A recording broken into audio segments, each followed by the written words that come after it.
That same morning, there was great excitement in the castle of the powerful sorceress of Oz, Glinda the Good.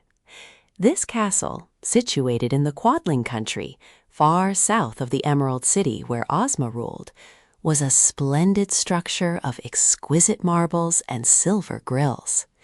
Here the sorceress lived, surrounded by a bevy of the most beautiful maidens of Oz, gathered from all the 4 countries of that fairyland, as well as from the magnificent Emerald City itself, which stood in the place where the 4 countries cornered. It was considered a great honor to be allowed to serve the good sorceress, whose arts of magic were used only to benefit the Oz people. Glinda was Ozma's most valued servant, for her knowledge of sorcery was wonderful, and she could accomplish almost anything that her mistress, the lovely girl ruler of Oz, wished her to.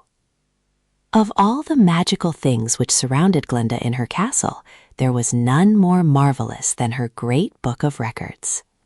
On the pages of this record book were constantly being inscribed, day by day and hour by hour, all the important events that happened anywhere in the known world, and they were inscribed in the book at exactly the moment the events happened. Every adventure in the land of Oz and in the big outside world, and even in places that you and I have never heard of, were recorded accurately in the great book, which never made a mistake and stated only the exact truth. For that reason, nothing could be concealed from Glinda the Good, who had only to look at the pages of the great book of records to know everything that had taken place. That was one reason she was such a great sorceress, for the records made her wiser than any other living person.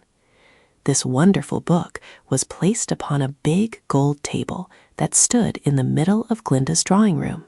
The legs of the table, which were encrusted with precious gems, were firmly fastened to the tiled floor, and the book itself was chained to the table and locked with 6 stout golden padlocks, the keys to which Glinda carried on a chain that was secured around her own neck.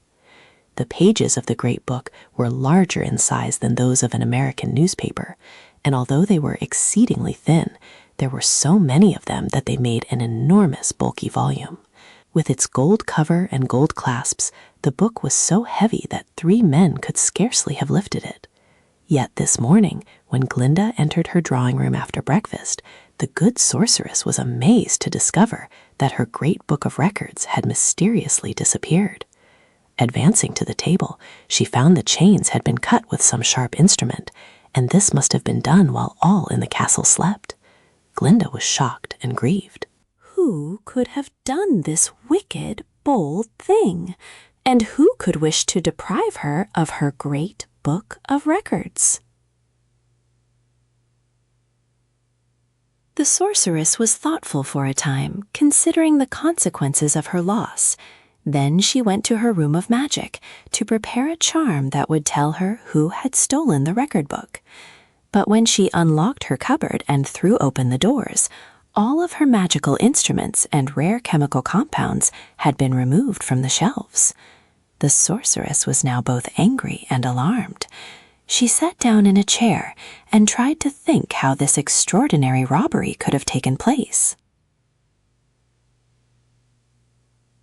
It was evident that the thief was some person of very great power, or the theft could not have been accomplished without her knowledge. But who, in all the land of Oz, was powerful and skillful enough to do this awful thing? And who, having the power, could also have an object in defying the wisest and most talented sorceress the world has ever known? Glinda thought over the perplexing matter for a full hour, at the end of which time she was still puzzled how to explain it. But although her instruments and chemicals were gone, her knowledge of magic had not been stolen by any means, since no thief, however skillful, can rob one of knowledge, and that is why knowledge is the best and safest treasure to acquire. Glinda believed that when she had time to gather more magical herbs and elixirs, and to manufacture more magical instruments, she would be able to discover who the robber was and what had become of her precious book of records.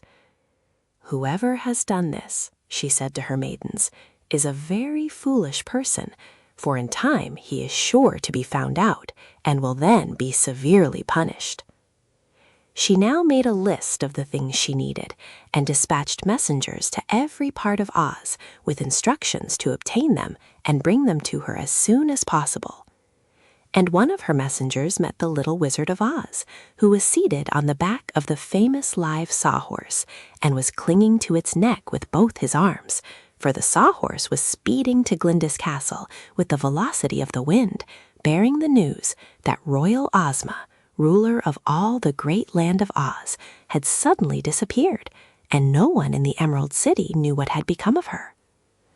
Also, said the wizard, as he stood before the astonished sorceress, Ozma's magic picture is gone, so we cannot consult it to discover where she is.